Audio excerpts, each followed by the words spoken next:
গল্পের নাম স্বপ্ন।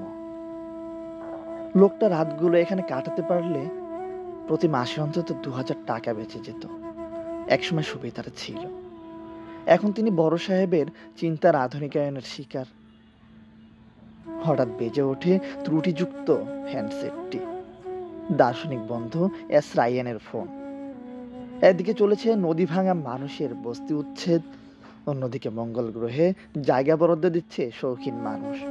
বিশ্বের পরিস্থিতি অত্যন্ত ভয়াবহ।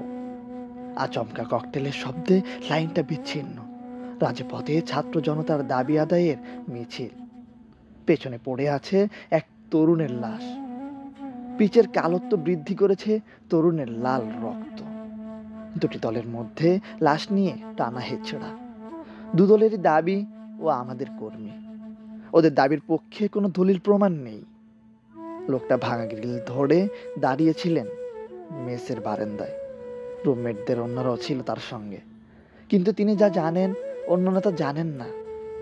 মৃত তরুণ ছিল স্বামীহারা এক গ্রাম্য মায়ের স্বপ্ন।